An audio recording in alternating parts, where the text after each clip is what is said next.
I'm canceling your first will be bad. So I saw this post on LinkedIn and I really wish I had saved it because I'd read it to you. But I'm sure you've seen some version of this as well. And it's basically, your first podcast episode will be bad. Your first website will be bad. Your first performance will be shit. It just goes through all these things of the first time doing it is going to be bad, right? And it's really just trying to encourage people to go ahead and get started because it's going to be bad. And while I really wanted to be able to like this post because I completely agree with the concept of getting over your ego and getting over yourself and just getting out there and doing it and getting started.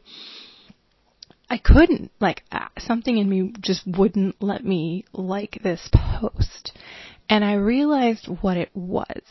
And it's the fact that I can't sign up for laying claim to the fact that something will be bad. I am not about to speak that into my life. You shouldn't speak it into your life, right?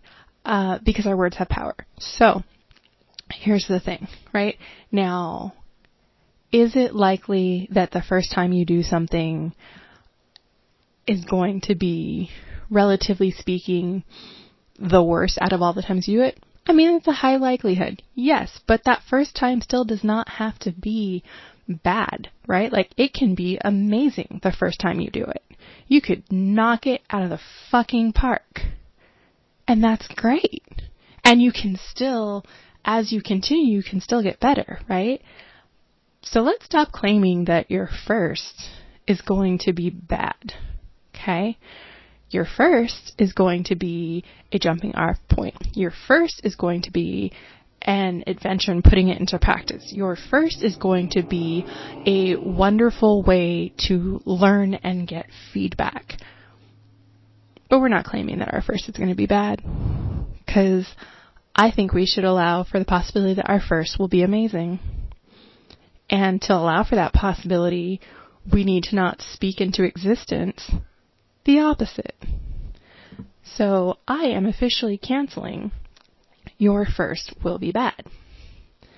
And instead, get started, just do it. Your first is going to be a really big adventure, right? And you may be nervous, you may be excited, there may be a lot of feelings going on. Just go ahead and do it, because if you've got the inkling to do the thing, if it was put on your heart, if it's been put on your mind, if it's not, it keeps coming up, there's a reason. And I think you should do it.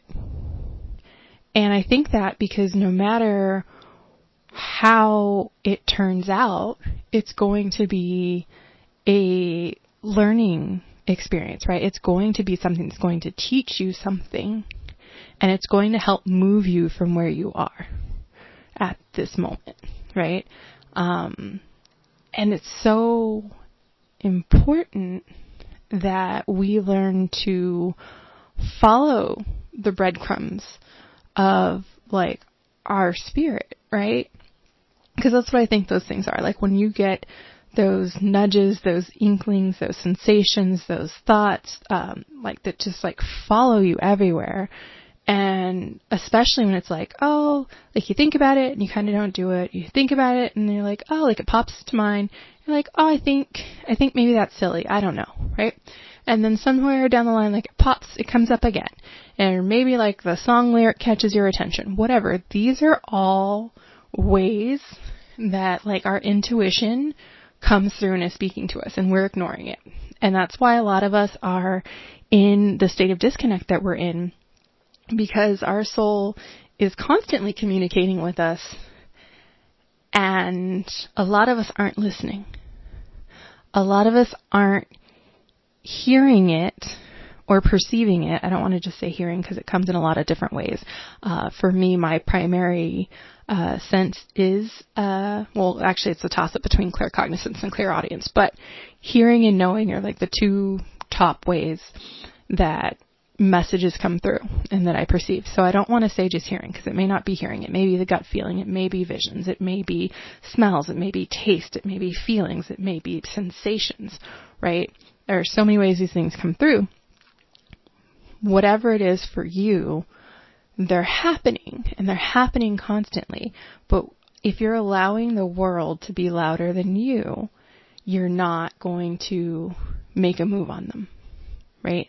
And things like your first, right? First, we all tend to be a little nervous when it's the first time we're doing something. And if you come from a culture where like perfectionism is kind of valued, this illusion, right, is valued over like, oh, the creativity and expression and like just being natural and being able to learn from it. If you come up in that culture of like failure's not an option, or like failure's the worst thing ever, there's a lot of emotion around that first time, right? And there's a lot of hesitancy that can happen, and we don't need to add this idea that the first has to be bad, is going to be bad. You cannot escape it from being bad, right? Because you can. Your first can be amazing. Your first can be wonderful. Your first can be like stellar, right?